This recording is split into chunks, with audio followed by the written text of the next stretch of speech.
আসসালামু আলাইকুম। আমি মোহাম্মদ শামিউর রহমান ট্রেডিং বাংলাদেশ থেকে। আশা করি সবাই ভালো আছেন। ১ম এই বলতে চাই ট্রেডিং বাংলাদেশ ছোট পরিসরে ২ টি কার্যক্রমের সাথে যুক্ত আছে। একটি অনলাইন ওয়ার্কশপ সার্ভিস, অন্যটি স্টক সাজেশন। দুটোই নামমাত্র মূল্যে পেইড সার্ভিস। ২ ঘন্টার মাত্র ২ টি সেশনের মাধ্যমে এই ওয়ার্কশপটি ডিজাইন করা হয়েছে। স্টক প্রাইসের বেসিক ক্যারেক্টারিস্টিক্স এবং কিছু ইফেক্টিভ স্ট্র্যাটেজির কম্বিনেশন করে এই ওয়ার্কশপগুলো ডিজাইন করা।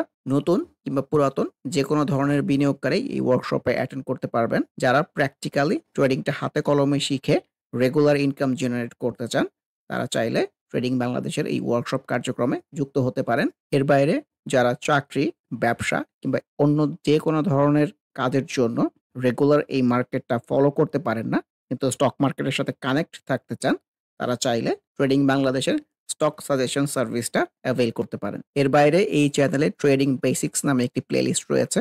এটি মূলত ট্রেডিং শেখার প্লেলিস্ট। ক্যান্ডেলস্টিক এবং এর বিভিন্ন প্যাটার্ন, বিভিন্ন effective strategy, for example moving average trading strategy, upswing এর বিভিন্ন ফেজ এবং এই ফেজে ট্রেড প্ল্যান করার কোনো স্কোপ আছে কিনা, কিংবা বাউন্স ব্যাক ক্যান্ডেলগুলো কেমন হতে পারে, এসব সহ ট্রেডিং সংক্রান্ত বিভিন্ন বিষয়ের উপর ভিডিও দেয়া আছে। যে যেখানে আছেন সেখান থেকেই ট্রেডিং বেসিক্স প্লেলিস্টটি ফলো করে ট্রেডিং সম্পর্কে আইডিয়া নিতে পারেন। আজকে স্টক আড্ডা প্লেলিস্টের একটি ভিডিও নিয়ে আপনার সামনে এসেছি। আজকে আসলে স্পেসিফিক কোনো টপিক নেই, কয়েকটা বিষয় নিয়ে কথা বলতে চাচ্ছি। তো অনেকগুলো বিষয়ের মধ্যে উল্লেখযোগ্য যেটা হচ্ছে সেটা হচ্ছে যে আপকামিং বাউন্স ব্যাকটা কেমন হতে পারে, কখন হতে পারে এবং সেই বাউন্স ব্যাকে আমাদের ট্রেড প্ল্যান করার জন্য এখন থেকে কোন স্টক গুলাকে আমরা অবজারভেশনের মধ্যে রাখতে পারি। আলোচনার শুরুতেই আসলে একটা বিষয় মেনশন করতে চাচ্ছি।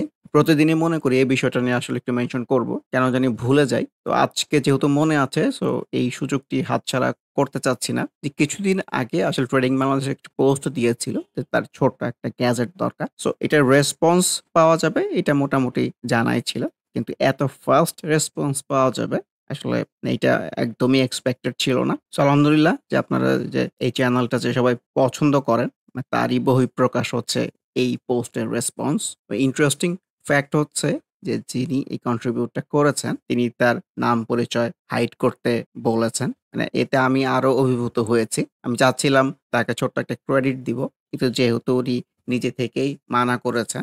সো আই হোপ যে উনি এই ভিডিওটা দেখবেন এবং আপনি আমাদের ট্রেডিং বাংলাদেশের পক্ষ থেকে একদম হৃদয়ের অন্তঃস্থল থেকে আমাদের কৃতজ্ঞতা এবং ভালোবাসা জানবেন। আরেকটি বিষয় মেনশন করতে চাচ্ছি যে এর মধ্যে এই চ্যানেল থেকে একটি পোল আয়োজন করা হয়েছিল। এই চ্যানেলটি ফলো করে ইনকাম জেনারেট করতে পারতেছেন কিনা? এবং তার রেসপন্সটা ভালোই লাগতেছে যে মেজরিটি কিন্তু ইনকাম জেনারেট করতে পারতেছে। সো ইনকাম জেনারেট করা মানে আমি সবসময় যেটা বলি শুধু লাভ হবে এইটা না কিন্তু। আপনি যদি লসটাকেও কমাতে পারেন সেটাও কিন্তু ইনকাম জেনারেশন এর মধ্যে পড়ে। সো এখনো পর্যন্ত যে ফলাফল ভালো, যে মেক্সিমাম লোকজনেরই আসলে এটা হয়তো কাজে আসতেছে। আর যারা ইনকাম জেনারেট করতে পারতেছেন না, আমার কাছে মনে হয় আপনারা নিজের উপর কনফিডেন্স রাখুন। ট্রেডিং বেসিক্স প্লেলিস্টটা ফলো করুন। ওই ট্রেডিং বেসিক্স ফলো করে আমি রেগুলার যে কথাবার্তাগুলা বলি সেগুলা নিয়ে আপনি চার্টে সময় দেন। যে মার্কেট কোন দিকে যাচ্ছে, কি হচ্ছে, এইটা ওইটা এইসব এত বিস্তারিত, এত হাবিজাবি, এত ইউজলেস বিষয়ে চিন্তা না করে আপনি চার্টে সময় দেন। স্ট্র্যাটেজি গুলো বোঝার চেষ্টা করেন। আপনার কখন প্রপার স্টপ লস নিলে আপনি বড় ক্ষতি থেকে রক্ষা পাবেন। আপনি প্রপার সেল সিনারিওতে সেল এক্সিকিউট করতে পারতেছেন কিনা, বাই ঠিক হচ্ছে কিনা, মানে আপনার স্টক পড়ে যাচ্ছে, আপনি তার স্টক নিয়ে বসে আছেন। সো এইগুলা নিয়ে ভাবেন। যে আপনি লসটা কিভাবে কমাতে পারতেন এবং প্রফিটটাকে কিভাবে বাড়াতে পারতেন। সো এই বিষয়গুলা নিয়ে ভাবেন। তাহলে আমার কাছে মনে হয় যে আপনার ট্রেডিং জার্নিটা ভালো হবে এবং যারা নাতে এসেছেন তারা যদি নিজের উপর কনফিডেন্সটা গ্রো করেন, আমার মনে হয় এই না এর যে পার্সেন্টেজ এটা আস্তে, আস্তে হাতে কনভার্ট হবে। ট্রেডিংটা খুবই ইন্টারেস্টিং একটা জায়গা। একদিনে কেউ ট্রেডার হতে পারে না। It's a journey. আপনার ডে বাই ডে একটু করে প্র্যাকটিস করতে হবে। তো আরেকটা বিষয় এখানে একটু মেনশন করতে চাই যে অনেকে বলেন যে আমি আটকে আছি। ট্রেডিং করতে পারতেছি না, আমি আটকে আছি। আচ্ছা, ১ম কথা আমি যেটা বলতেছি এখন তো বাজারে ফ্লোর দেয়া নাই। আটকে থাকার সুযোগটা কই? ধরেন আপনার স্টক এখন 30, 40, 50 কিংবা আরো বেশি পার্সেন্টেজ পড়ে গেছে। সো আপনার কি মনে হয় যে সহসাই আপনার স্টক বেড়ে গিয়ে ওই 50% কভার করবে? মানে এইটা ভাবাটা আসলে মানে একদম বোকার স্বর্গে বাস করা আমার কাছে মনে হয়। এখন এই 40% 50% কমে গিয়ে যে ক্যাপিটাল টুকু আছে ভাই ওইটাই আপনার ক্যাপিটাল। এখন যদি আপনি ইনভেস্টমেন্ট রিলেটেড চিন্তা করেন সেটা টোটালি ডিফারেন্ট। ট্রেডিং এ কারেন্ট যে ক্যাপিটাল ওইটাই আপনার ক্যাপিটাল। মানে চোখের সামনে দেখতেছেন আপনার স্টক পড়ে যাচ্ছে, তাও আপনি বসে আছেন এবং এই চ্যানেল ফলো করতেছেন তাহলে কোনো লাভ হবে না। তখন এটা ট্রেডিং রিলেটেড চ্যানেল। হ্যাঁ, আরেকটা বিষয় যেটা বলতে চাই যে ট্রেডিংটা শিখতে চাইলে আপনি যদি এই আশা করে থাকেন যে আমার এই স্টক কবে প্রফিটে যাবে কিংবা কেনা দামে যাবে আমি ওইটা সেল দিয়ে দেন টাকা ফ্রি করে ট্রেডিং প্র্যাকটিস করব। You are in the wrong concept. তো ট্রেডিংটা একদিনে কেউ সফল ট্রেডার হতে পারে না। আপনাকে প্রচুর প্র্যাকটিস করতে হবে। সো এই ক্ষেত্রে যেটা করতে পারেন অল্প কিছু অ্যামাউন্ট ফর এক্সাম্পল ৳১০,০০০ নেন। ৳১০,০০০ ৫ টা স্প্লিটে ভাগ করেন। পার স্প্লিট ৳২,০০০ করে হয়। আপনি একেকটা স্টক ভালো বাই সিনারিও পেলে এই ৳২,০০০ করে কিনেন।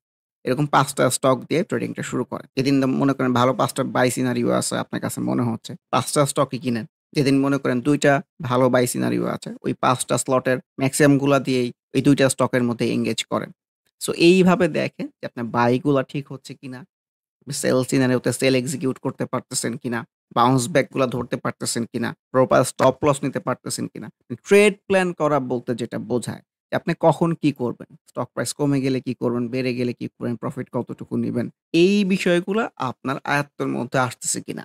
মানে ট্রেডিংটা it's a kind of cerebral memory. আমরা যেমন বাইক চালাই, গাড়ি চালাই, সুইমিং করি। এগুলো যেমন একটা মাসল মেমোরি হয়ে যায়, ট্রেডিংটা কিন্তু সেরেব্রাল মেমোরি। মানে মাথার একটা অটোমেটিক মেমোরিতে পরিণত হয়ে যায়। যে আপনার একটা সিনারিও যখন আপনার সামনে আসবে ভালো সিনারিও, ইদার এটা বাই, সেল যাই হোক না কেন, আপনার কিন্তু ব্রেইন থেকে শুরু করে সারা শরীর রেসপন্স করা শুরু করবে। না, এখন এই সিনারিও আমার এই কাজটা করতে হবে। সো ওই বিষয়টা যতক্ষণ পর্যন্ত আপনার ডেভেলপ না হচ্ছে, ততক্ষণ পর্যন্ত কিন্তু আপনি ট্রেডিং জার্নিতে আপনার ম্যাচুরিটি আসে নাই। যখনই আপনার এই বিষয়টা চলে আসবে যে আপনার শরীর, আপনার বিবেক, আপনার ব্রেইন রেসপন্স করতেছে একটা সিনারিও দেখে, তখন আপনি ভাবতে পারেন যে আপনার মধ্যে আস্তে, আস্তে ম্যাচুরিটি আসা শুরু হয়েছে ট্রেডিং এর প্রেক্ষাপট থেকে এবং এই ম্যাচুরিটিটাকে প্র্যাকটিসের মাধ্যমে কনসিস্টেন্সি রেখে আপনার আপকামিং ডেইজ প্র্যাকটিসটা করে যেতে হবে। এইটাই হচ্ছে ট্রেডিং। মানে ইনিশিয়ালি ট্রেডিং করতে গেলে প্রচুর ভুল হয়। কারণ বাউন্স ব্যাক গুলা ঠিকমতো পিক করা যায় না। আপনার কাছে যেটাকে বাউন্স ব্যাক মনে হচ্ছে, আসলে এটা ডাউন ট্রেন্ড এর bounce back. So down trend এর বাউন্স ব্যাক অনেক সময় ফ্রুটফুল হয় না। সো দেখা যাবে আপনি স্টপ লস দেরি করে নিচ্ছেন। সো লস হচ্ছে। তো ট্রেডিং জার্নিতে মানুষ সবসময় চেষ্টা করে যে সে কতগুলা সঠিক ট্রেড করতে পারলো আর সে কতগুলা ভুল ট্রেড করতে পারলো। সো এই রেশিওটা ডিটারমিন করা। ইনিশিয়াল ডেজ গুলোতে আপনার ভুল ট্রেডের সংখ্যা বেশি হবে, সঠিক ট্রেডের সংখ্যা কম হবে। আপনি যদি রেগুলার ট্রেডিংটা প্র্যাকটিস করেন, যে এই ভুল হচ্ছে দেখে ছেড়ে না দিয়ে যদি ট্রেডিংটা প্র্যাকটিস করতে থাকেন, দেখবেন ডে বাই ডে আপনার ট্রেডিং জার্নি ভালো হচ্ছে এবং একটা সার্টেন টাইম পরে গিয়ে দেখবেন আপনার আসলে হাতে গোনা ২-১ টা ভুল ট্রেড হচ্ছে। সো মাসে ১ টা ২ টা ভুল ট্রেড হচ্ছে। সো এই রেশিও যদি আপনি বাড়াতে পারেন যে আপনার সফল ট্রেড কিংবা সঠিক ট্রেড বেশি হচ্ছে, ভুল ট্রেড কম হচ্ছে, তাহলেই কিন্তু অটোমেটিক আপনার ইনকাম জেনারেট হবে। আর আমি সবসময় যেটা বলি যে স্টক মার্কেট একটা ফিক্সড জায়গা। এখানে নতুন করে কোনো কিছুই হয় না। ওই সেইম বাউন্স ব্যাক, ওই same buy scenario, same sell scenario, same phase wise buy সবকিছু সেইম। ডাউন ট্রেন্ড এর যে ক্যারেক্টারিস্টিক্স সারা জীবনে একই রকম থাকে। আপ ট্রেন্ড এর যে ক্যারেক্টারিস্টিক্স সারা জীবনে একই থাকে। সো এইটার রিফ্লেকশন নিয়ে বলতে চাই ট্রেডিংটাও সেইম। আপনার মন গড়া কোনো কিছু এখানে করার স্কোপ নাই। আপনার কনফার্মেশন আর যুক্তি দিয়ে যে অ্যাক্টিভিটি সেটাই হচ্ছে ট্রেডিং। জাস্ট আপনাকে মার্কেটটা ফলো করতে হবে। যতক্ষণ পর্যন্ত আমি ট্রেড প্ল্যান বলতে যেগুলা বোঝায় আমার শর্টস এ দেয়া আছে যে ৫ টা জিনিস আমি ট্রেড প্ল্যান করা বলতে বোঝাই। সো এই ৫ টা জিনিস যতক্ষণ পর্যন্ত আপনার আয়ত্তে না আসতেছে ততক্ষণ কিন্তু আপনার ট্রেডিং ম্যাচিউরড হয় নাই। তো যখন আপনি প্রত্যেকবারই এই ৫ টা জিনিস মাথায় রেখে ট্রেড করতে পারবেন, তো আমি বলব যে আপনার আস্তে, আস্তে ম্যাচিউরড ট্রেডিং এর লাইনে হাঁটছেন। আর আপনি যদি ইনভেস্টর হন, একদম রিয়াল ইনভেস্টর হন, এই চ্যানেলও ফলো করার দরকার নাই। এই চ্যানেল এভয়েড করেন। কারণ এটা আপনার লাভের চেয়ে ক্ষতি বেশি হবে। যদি একদম পারফেক্ট ওয়েতে ট্রেডিংটা প্র্যাকটিস করতে চান, সেই ক্ষেত্রে আপনি এই চ্যানেলটা ফলো করতে পারেন। আর ট্রেডিং প্র্যাকটিস করতে গিয়ে যদি কোন প্রবলেম ফেস করেন, ডেফিনিটলি আপনি আমাকে জানাতে পারেন। যে ট্রেডিংটা আসলে সিচুয়েশন হ্যান্ডেল করাকে আমি ট্রেডিং বলি। কে কত সুন্দর স্কিলফুলি একটা সিচুয়েশনকে হ্যান্ডেল করতে পারতেছে সেটাই ট্রেডিং। এরকম কোন সিচুয়েশন হ্যান্ডেল করতে গিয়ে কোন প্রবলেম ফেস করতেছেন চার্ট বেসড কি করবেন বুঝতে পারতেছেন না, আমার সাথেও শেয়ার করতে পারেন। বিষয়টা যদি আমার জানা থাকে আমি ডেফিনিটলি সলভ করে দিব। তো ট্রেডিং বেসিক্স প্লেলিস্টটা ফলো করে রেগুলার ইনকাম জেনারেট করা পসিবল যদি আপনি নিজের উপরে কনফিডেন্সটা রাখেন এবং রেগুলার প্র্যাকটিসটা করেন। আলোচনার শুরুতে যদি ইন্ডেক্সটা কবে বাউন্স ব্যাক করতে পারে, এইটা নিয়ে আলোচনাটা শুরু করি। সো আমার কাছে মনে হয় যে আগামী সপ্তাহের মধ্যে ডেফিনিটলি আমরা একটা বাউন্স ব্যাক দেখব। এর আগে যে ১-১.৫ মাস পরে একটা বাউন্স ব্যাক হয়েছিল, ছোট একটা প্রফিটের জায়গা হয়েছে। দেন ৩ দিন পর আবার বাউন্স ব্যাক পাওয়া গেছে, প্রফিটের জায়গা হয়েছে। আবার বাউন্স ব্যাক পাওয়া গেছে, প্রফিটের জায়গা হয়ে গেছে। আবার বাউন্স ব্যাক হয়েছে, প্রফিটের জায়গা পাওয়া গেছে। সো এইটারই কন্টিনিউশন হিসেবে আমরা আরেকটা বাউন্স ব্যাক দেখব। আমার কাছে মনে হয় আপকামিং উইকেই আমরা দেখব। আমাদের মাথায় রাখতে হবে যে ডাউন ট্রেন্ড এ চলতেছে। সো ডাউন ট্রেন্ড এ প্রফিটের জায়গাটা খুব ছোট হবে। আপসুইং গুলা ছোট হবে। এটা ডাউন ট্রেন্ড একদম বেসিক ক্যারেক্টারিস্টিক্স। এখন কিভাবে বুঝবেন যে আপনার আসলে ইন্ডেক্সের বাউন্স ব্যাকটা হয়েছে? সহজ উপায় হচ্ছে যে ১ম কথা ইন্ডেক্সে এরকম একটা বাউন্স ব্যাক ক্যান্ডেল আসতে হবে। যে এই টাইপের একটা বাউন্স ব্যাক ক্যান্ডেল আসতে হবে কিংবা এই ধরনের বাউন্স ব্যাক ক্যান্ডেল আসতে হবে। এবং মেজরিটি স্টকের মধ্যে এই বাউন্স ব্যাক ক্যান্ডেলের বা বাউন্স ব্যাক এর রিফ্লেকশন থাকতে হবে। পার্টিকুলার স্টকগুলোর মধ্যেও একটা বাউন্স ব্যাক করার প্রবণতা থাকতে হবে এবং দিন শেষে এটা সাস্টেইন করতে হবে। এরকম যদি সিনারিও হয় সেই দিনটা বাউন্স ব্যাক সিনারিও হতে পারে। এখন কবে বাউন্স ব্যাক করবে? আমরা যদি একটা প্রিভিয়াস রেজিস্ট্যান্স এর জায়গাটাকে ড্র করি এখানে। প্রিভিয়াস রেজিস্ট্যান্স টাই কিন্তু এখন একটা সাপোর্ট হতে পারে। এটা অনেক আগের একটা রেজিস্ট্যান্স এর জায়গা, সাপোর্টের জায়গা যেটাই বলেন না কেন। সো এই জায়গাটাকেও কিন্তু এখন রেসপেক্ট করতে পারে ইন্ডেক্সটা। এগুলো জাস্ট একটা রেফারেন্স। এখান থেকে করবে এরকম কোনো কিছু না। জাস্ট একটা আইডিয়া নিয়ে রাখা। এর বাইরে আমরা যদি রিসেন্ট টাইমস একটা ট্রেন্ড লাইন ড্র করি, দেখেন এই ট্রেন্ড লাইনটাও কিন্তু এই কাছাকাছি যায়, একটু নিচে যায়। সো এখান থেকেও বাউন্স করতে পারে। এই লেভেলটাই আমার কাছে মনে হয় একটা বাউন্স ব্যাক করার জন্য ভালো জায়গা। এখন এটা যদি একদিনেই কারেকশন হয়ে যায়, তো পরের দিন বাউন্স করতে পারে। যদি ২-৩ দিন মিলে কারেকশন হয়ে এ পর্যন্ত আসে, দেন বাউন্স ব্যাক করতে পারে। সো এই ট্রেন্ড লাইন বলেন, প্রিভিয়াস সাপোর্ট রেজিস্ট্যান্স বলেন, এগুলো জাস্ট রেফারেন্স। এগুলা বদ্ধমূল ধারণা হিসেবে ধরার কোনো কিছু নাই। যদি এইখানটা রেসপেক্ট করে, দেন রেসপেক্ট করল। এইভাবে চিন্তাভাবনা করা উচিত। এর বাইরে আগামীকালও বাউন্স করতে পারে। বাউন্স করেই কিন্তু একটা ছোট আপসুইং এর জন্য যেতে পারে। সো বিভিন্ন অ্যাঙ্গেল থেকে ভেবে রাখলে এবং ট্রেড প্ল্যান আপনার অ্যাক্টিভিটি সাজিয়ে রাখলে আমার কাছে মনে হয় আপনি যে সিচুয়েশনই আসুক না কেন এটা সুন্দর করে হ্যান্ডেল করতে পারবেন। এ পর্যায়ে গত দিনে যে কয়েকটা ভালো ট্রেড প্ল্যান করার জায়গা আমার কাছে মনে হয়েছে সেগুলো একটু মেনশন করতে চাই। ১ম এ যেটা বলব এশিয়াটিক এর কথা। তো দেখা যায় একটা ডাউন ট্রেন্ডি ফ্লো তে চলতেছিল। এই যে একটা বাউন্স ব্যাক সুন্দর বাউন্স ব্যাক এই ম্যাক্সিমাম লিমিট ছিল। তার পরের দিনই কিন্তু আমরা সেল সিনারিও হতে দেখেছি। এবং সেল সিনারি হলে নরমালি কি হয় যে কারেকশন এক্সপেক্টেড হয়। কিন্তু এটা না হয়েও কিন্তু আবার উপরের দিকে যাওয়া শুরু হয়েছে এবং এই যে একটা দাগ দিয়ে রেখেছি। মানে গত দিনের যে উইকটা যে পর্যন্ত গিয়ে টাচ করেছিল, এটার উপরে যখনই গেছে তখনই কিন্তু এখানে একটা ফেজ ওয়াইজ বাই করার স্কোপ ক্রিয়েট হয়েছে। সো আমার কাছে মনে হয় এটা একটা সুন্দর ট্রেড প্ল্যান করার জায়গা ছিল। ভলিউমটাও কিন্তু অনেক ডেভেলপ করেছে। এই ভলিউম গুলাকে কন্টিনিউ করতে হবে। এখন এই বাই গুলা কিন্তু গত দিনের জন্য ভালো বাই ছিল। আপকামিং ডেইজ এর জন্য ভালো বাই হবে এটার কিন্তু কোনো গ্যারান্টি নাই। কারণ এখন মার্কেটই ডাউন ট্রেন্ড এ চলতেছে। সো বাউন্স ব্যাক এর ১ম দিন বাই করাটা ওয়াইজ। কারণ ম্যাচুরিটির একটা বিষয় থাকে। আর যেহেতু ডাউন ট্রেন্ড চলতেছে, এখন ভালো বাই সিনারিও পেলেও মেক্সিমাম কোয়ান্টিটি এনগেজ করার কিছু নাই। অল্প, অল্প কোয়ান্টিটি নিয়ে জাস্ট দেখার জন্য। কারণ ডাউন ট্রেন্ড ইনডেক্সে যত ভালো বাউন্স ব্যাক বাই সিনারিও আসুক না কেন, ফ্রুটফুল হওয়ার চান্স খুব লেস। সো যেন ক্ষতির সম্মুখীন হলে কিংবা লস হলে লসটা যেন কম হয়। এশিয়াটিকের বাইরে ইন্সুরেন্স সেক্টর একটা স্টক নিয়ে বলতে চাচ্ছি যে শিকদার ইন্সুরেন্স যে এইটাও কিন্তু গতকাল আমার কাছে মনে হয় ট্রেড প্ল্যান করার সুন্দর একটা জায়গা আছে। প্রপার একটা কারেকশন এর পরে সুন্দর একটা বাউন্স ব্যাক ক্যান্ডেল দিতে পেরেছে। সো এই ভলিউম যদি কন্টিনিউশন থাকে আমার কাছে মনে হয় এখান থেকে একটা আপসুইং হওয়ার ডেফিনিটলি স্কোপ আছে। এট লিস্ট ওর এই ডাউন ট্রেন্ডি চ্যানেল থেকে কিন্তু বের হয়ে একটা ট্রেন্ডি ভাইব এর মধ্যে যাওয়ার চেষ্টা করতেছে। Let's see. বেস্ট হোল্ডিং এর কথাও বলতে চাই। যে কনভেনশনাল সাপোর্ট জোনের আশেপাশেই কিন্তু ঘোরাফেরা করতেছে। ভলিউমটাও গেইন করেছে। এই ভলিউমটা কন্টিনিউশন টা খুব ভালো হবে। এই উপরে একটা গ্রিন ক্যান্ডেল পাওয়া গেছে, উইক এসছে। আমার কাছে মনে হয় এই উইকটা ইন্ডেক্সের যে ডাউনফল এর জন্যও আসতে পারে। আপকামিং ডেইজ বেস্ট হোল্ডিং এর জন্য ভালো হবে। কিন্তু জায়গাটা আমার কাছে ভালোই লাগতেছে। খুব একটা খারাপ লাগতেছে এরকম না। Let's see. আরেকটা স্টকের আলোচনার মাধ্যমেই এই গত দিনের বাই সিনারিও কিংবা গত দিনের ট্রেড প্ল্যান করার সেগমেন্টটা শেষ করতে চাচ্ছি। স্টকটা হচ্ছে গোল্ডেন সান। গোল্ডেন সান নিয়ে কিন্তু আমি একটু আশাবাদী ছিলাম না। কেন ছিলাম না? সে কারণগুলো তো আমি ভিডিওতে বলেছি। আবার একটু রিপিট করতে চাচ্ছি। যে ওর ডিক্লাইনিং ভলিউম ছিল। ফ্লো ছিল নিচের দিকে। এর আগের বাউন্স ব্যাক গুলারও ভালো রিফ্লেকশন দেখাতে পারেনি। কিন্তু রিসেন্ট টাইমস কিন্তু ও কিন্তু নতুন করে ভলিউম ডেভেলপ করতে পেরেছে which is very positive sign. এই যে প্রপার একটা বাউন্স ব্যাক ছিল। তারপরের দিন সেল সিনারিও হয়েছে। সেল সিনারিও হয়ে কিন্তু তারপরের দিন কিন্তু আবার একটা গ্রিন ক্যান্ডেল দিয়ে এই ট্রায়াঙ্গেল যে বিষয়টা আছে, ট্রায়াঙ্গেলটা ব্রেক করে যাওয়ার একটা ইনটেনশন এর মধ্যে আছে। সো এটা অনেক উপরে কেনাবেচা হচ্ছিল। লাস্টে প্রাইসটা অ্যাডজাস্টেড হয়ে হয়তো প্রাইসটা কমে গেছে। এইখানেও যেটা বলতে চাই যে এই ভলিউমের কন্টিনিউশন থাকলে যত নতুন করে ভলিউমটা ডেভেলপ করতে পেরেছে আমার কাছে মনে হয় একটা আপসুইং হলেও হতে পারে। আর অনেক সময় যে ট্রায়াঙ্গেল ব্রেকআউট হলে একটা রিটেস্ট সিনারিও করে। মানে একটু উপরে গিয়ে আবার নিচে এসে আরেকটা আপসুইং এর দিকে যায়। এই বিষয়টাও মাথায় রাখা যেতে পারে। এখন গোল্ডেন জোনের সামনে কিন্তু অনেক রেজিস্ট্যান্স আছে। এই জায়গাটা একটা রেজিস্ট্যান্স কাজ করতে পারে। এই জায়গাটা রেজিস্ট্যান্স কাজ করতে পারে। এইটাও একটা রেজিস্ট্যান্স কাজ করতে পারে। তো আপসুইংটা যদি হয় এই রেজিস্ট্যান্স গুলো আমাদেরকে মাথায় রাখতে হবে। এতক্ষণ যে ৪ টা স্টকের কথা বললাম, এই ৪ টা স্টক যদি একসাথে দেখতে চাই, দেখেন যে Asiatic, Sikder insurance, best holding এই ৩ টাই কিন্তু নতুন স্টক। নতুন স্টক ৩ টাই কিন্তু প্লে করার চেষ্টা করতেছে। সো এটাও একটা ইন্ডিকেশন যে আইপিও তে যে নতুন স্টক গুলা এসছে এগুলো একসাথে রিঅ্যাক্টিভ হওয়ার চেষ্টা করতেছে। এর বাইরে গোল্ডেন সন টা যোগ হয়েছে। তো দেখা যাক যে আপকামিং ডেইজ এই ৪ টা স্টক কেমন পারফর্ম করে। কারণ আপকামিং ডেইজ যদি ইন্ডেক্সের বাউন্স ব্যাক টা হয় এবং পার্টিকুলার স্টক গুলোর মধ্যেও যদি সেই বাউন্স ব্যাক এর রিফ্লেকশন গুলো থাকে, তাহলে আসলে কোন স্টক গুলা ভালো করতে পারে এইটা বোঝার উপায় কি? এইটা বোঝার সবচেয়ে সহজ উপায় আমার কাছে মনে হচ্ছে যে স্টকগুলা ট্রেন্ডি সিনারিওর মধ্যে আছে। ট্রেন্ডি সিনারিও বলতে কি বোঝায়? ট্রেন্ডি সিনারিও বলতে এটাই বোঝায় যে একটা আপসুইং, ছোট একটা ডাউন সুইং, আবার একটা আপসুইং, একটা ডাউন সুইং, একটা আপসুইং। এইরকম একটা সিনারিওর মধ্যে স্টকের চার্টটা আছে। হতে পারে যে একটা আপসুইং হয়ে কারেকশন হচ্ছে, এই অবস্থায় আছে। ইন্ডেক্সও কারেকশন হচ্ছে। কারণ এই স্টকের মধ্যে এই পার্টিকুলার যে একটা বাউন্স ব্যাক পাওয়া যায়।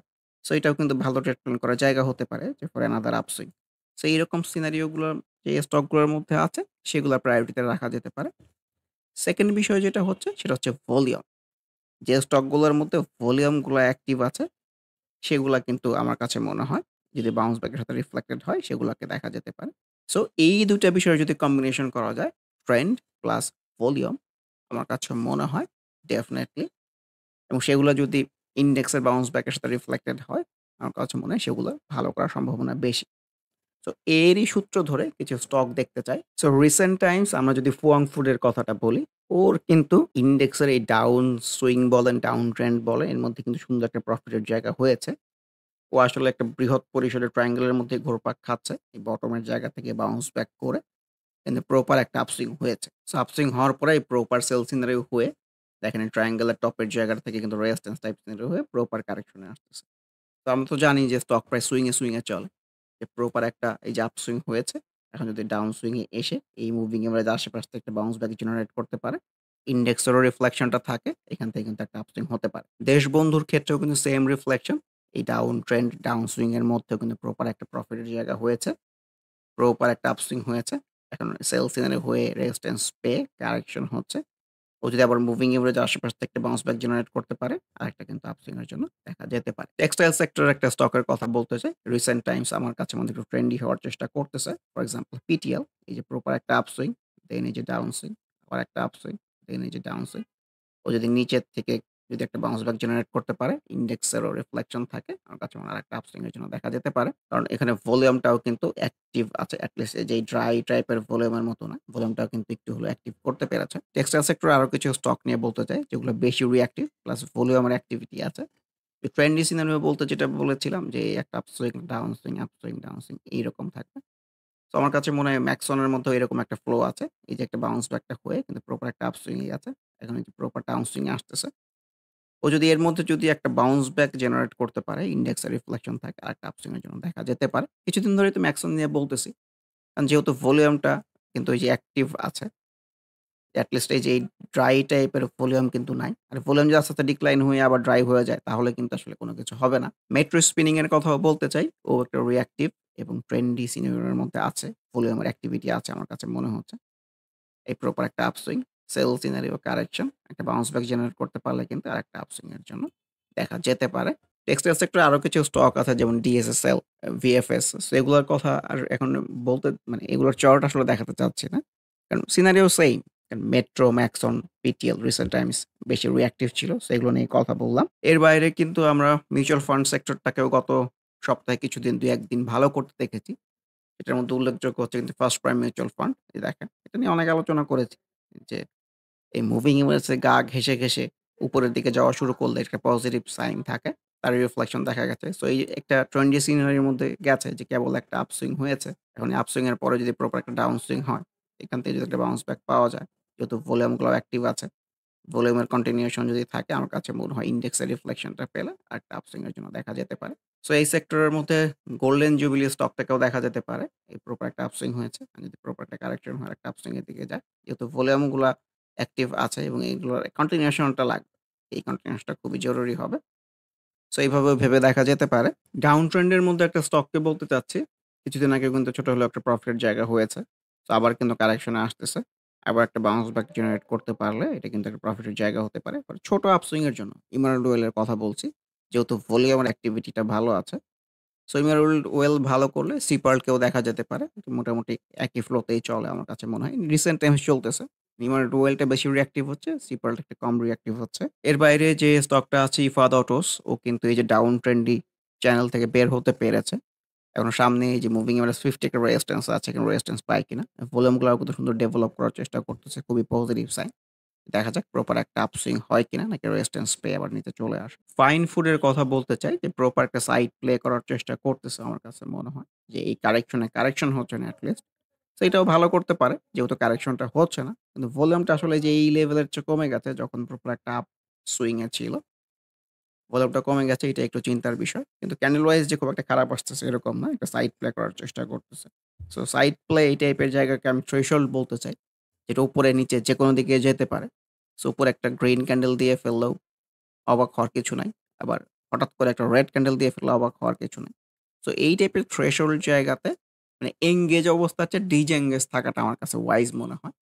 কারণ যেহেতু কি হবে আমরা জানি না। তো সেইখানে ডিসএনগেজ অবস্থায় থাকাটাই আমার কাছে ওয়াইজ মনে হয়। লাস্ট ২ টা স্টকের আলোচনার মাধ্যমে আজকের স্টক আড্ডাটা শেষ করতে চাচ্ছি। ১ম টি হচ্ছে এসপি সিরামিক। এসপি সিরামিকের মধ্যে পজিটিভ বিষয় হচ্ছে ভলিউমের অ্যাক্টিভিটি গুলো খুবই সুন্দর আছে। কিন্তু সমস্যা হচ্ছে যে ও চলতেছে একটা ডাউন ট্রেন্ডে কিংবা ডাউন সুইং এর ফ্লোতে। কারণ ওর এই প্রিভিয়াস রেজিস্ট্যান্স এর জায়গা থেকেও কয়েকবার বাউন্স করার চেষ্টা করেছে। এখানে একবার ফ্রুটফুল হয় নাই। সো আমার কাছে মনে হয় ও যদি নিচেও চলে আসে, আমি মোটেও অবাক হব না আরকি। কারণ যেহেতু ডাউন সুইং এ চলতেছে। আর প্রপার কিন্তু আপসুইং হয়েছে। এর আগের বাউন্স ব্যাক গুলোতে কিন্তু খুবই সুন্দর রিফ্লেক্টেড হয়ে এসপি সিরামিকেও একটা প্রফিটের জায়গা হয়েছে। এখন এই ডাউন সুইংটা যদি প্রপার হয়, কোন পর্যন্ত আসতে পারে? সো ওর সামনে ১ম চ্যালেঞ্জ হচ্ছে যে মুভিং এভারেজ এই 50 কে ক্রস করে কিনা। এই মুভিং এভারেজ 50 কে ক্রস করে চলে আসে, আমার কাছে মনে হয়। আমরা যদি এই যে এইখান থেকে ট্রেন্ড লাইন ড্র করি, তাহলে যে এই জায়গাটা পর্যন্ত চলে আসলে কিন্তু অবাক হওয়ার কিছু নাই। আর ও যদি বাউন্স ব্যাক জেনারেট করতে পারে এবং বাউন্স ব্যাকটা ফ্রুটফুল হয়, ইনিশিয়াল কিন্তু এই যে এই প্রিভিয়াস রেজিস্ট্যান্স মানে প্রিভিয়াস সুইং এর টপ গুলা পর্যন্ত দেখা যেতে পারে। তো আমার কাছে মনে হচ্ছে এইটার চেয়েও নিচে চলে আসার সম্ভাবনাই বেশি। ও যে এই যে এই লেভেলটা আসবে আমি একটা ধারণা করতেছি। এটা কিন্তু আমি মন গড়া কিছু বলতেছি না। এই যে ওর এই জায়গার যে সুইং এর বটম, এখানে সুইং এর বটম এটাকে জাস্ট কানেক্ট করে এক্সটেন্ড করে দিয়েছি। যেটাকে ট্রেন্ড লাইন হয়ে গেছে এর ফলে। সো এই জায়গাটাকে এক্সপেক্ট করতেছি। ভলিউম যদি আবার নতুন করে অ্যাক্টিভ করতে পারে, বাউন্স ব্যাক পাওয়া যায়, ভালো করার সুযোগ থাকবে। কিন্তু ভালো করার চেয়ে খারাপ করার সম্ভাবনাটাই আমার কাছে বেশি মনে হচ্ছে। ওয়েস্টার্ন মেরিন শিপইয়ার্ড এর আলোচনার মাধ্যমেই আজকের স্টক আড্ডা শেষ করতে চাচ্ছি। ১ম কথা ওয়েস্টার্ন মেরিন শিপইয়ার্ড কিন্তু প্রপার কোনো ট্রেন্ড এর মধ্যে নাই। একটা সাইড ট্রেন্ড এর মধ্যেই আছে বলব। ওরও কিন্তু কারেকশনটা হচ্ছে না। এই মুভিং এভারেজ এর আশেপাশেই কিন্তু ঘুরপাক খাচ্ছে। সো এই জায়গায় ওগুলো যদি সাকসেসফুলি ব্রেক করে যেতে পারে, আমার কাছে মনে হয় এটাও কিন্তু ট্রেড প্ল্যান করার জায়গা হতে পারে। এট লিস্ট খুব ভালো ভলিউম না থাকলে মানে এই যে এই লেভেলের মতো ভলিউম না থাকলেও একদম কিন্তু ভলিউম খুব যে ড্রাই হয়ে গেছে এরকমও না। আর ইম্পোর্টেন্ট পার্ট হচ্ছে ও ইন্ডেক্স এর সাথে রিফ্লেক্টেড হয়। সো ইন্ডেক্স এ যদি বাউন্স ব্যাক পাওয়া যায়, আমার কাছে মনে হয় রিফ্লেক্টেড হতে পারে। লাস্ট বাউন্স ব্যাক এ কিন্তু আমরা ওয়েস্টার্ন মেরিন শিপইয়ার্ডকে রিফ্লেক্টেড হতে দেখেছি। তো এখান থেকে একটা বাউন্স ব্যাক পেলে ইন্ডেক্স এর রিফ্লেকশন থাকলে আমার কাছে মনে হয় যে একটা ভালো করে স্কোপ হলেও হতে পারে। কিন্তু বর্তমান সময়ে ডিসাইসিভ কোনো কিছু না। পরিশেষে যেটা বলতে চাই যে ইন্ডেক্স প্রপার ডাউন ট্রেন্ড চলতেছে। সো ডাউন ট্রেন্ড এর ডিফারেন্ট কিছু ক্যারেক্টারিস্টিকস আছে। আমার ট্রেডিং বেসিকস প্লেলিস্টে টোটাল ক্যারেক্টারিস্টিকস গুলো দেয়া আছে। ওগুলোর সাথে মিলিয়ে দেখতে পারেন। এর বাইরেও রিসেন্টলি আমি ট্রেড প্ল্যানিং এ একটা বাউন্স ব্যাক এবং রিফ্লেকশন গুলা কেমন হতে পারে স্টক আড্ডায় অনেক আলোচনা করেছি যে ডাউন ট্রেন্ড এ বাউন্স ব্যাক কিংবা আপনার ট্রেড প্ল্যানিং গুলা কিভাবে সাজাবেন। সো ওগুলা দেখে নিতে পারেন। ছোট পরিসরে যেটা বলতে চাচ্ছি যে, এই যে ইন্ডেক্সে যেদিন একটা বাউন্স ব্যাক ধরেন এখান থেকে একটা বাউন্স ব্যাক পাওয়া গেল। পার্টিকুলার স্টকে যদি আপনার রিফ্লেকশন টা থাকে, ঐদিন মেক্সিমাম কোয়ান্টিটি এনগেজ করেন ফর অ্যানাদার স্মল আপসুইং। বেশি আপসুইং এর কথা চিন্তা করার দরকার নাই। এখানে যদি আপসুইং টা হয়, আপনার প্রফিট টেক করেন। তারপর ইন্ডেক্সটাকে ডিসিশন নিতে দেন যে ইন্ডেক্সটা কি এটা ব্রেক করে উপরে যাবে নাকি কারেকশন হয়ে নিচে আসবে। সো আগে ইন্ডেক্স ডিসিশন নিক, দেন আপনি ফলো করেন। আপকামিং ডেইজ আমরা সুন্দর একটা বাউন্স ব্যাক পাবো। যেদিনই পাওয়া যায় এই প্রত্যাশায় আজকের স্টক আড্ডা আলোচনাটা শেষ করছি। আবারও মনে করিয়ে দিতে চাই, যারা নামমাত্র মূল্যে প্র্যাকটিক্যাল ওয়েতে ট্রেডিংটা হাতে কলমে শিখে রেগুলার ইনকাম জেনারেট করতে চান, তারা ওয়ার্কশপ অ্যাটেন্ড করতে পারেন। এর বাইরে এই চ্যানেলের ট্রেডিং বেসিক্স প্লেলিস্টের ভিডিওগুলো দেখে যে যেখানে আছেন সেখান থেকে ট্রেডিং সম্পর্কে আইডিয়া নিতে পারেন। এর বাইরে স্টক সাজেশন কার্যক্রমেও যুক্ত হতে পারেন। সবাই ভালো থাকবেন। আল্লাহ হাফেজ। Happy trading. This is Shamir Rahman signing off from today's episode.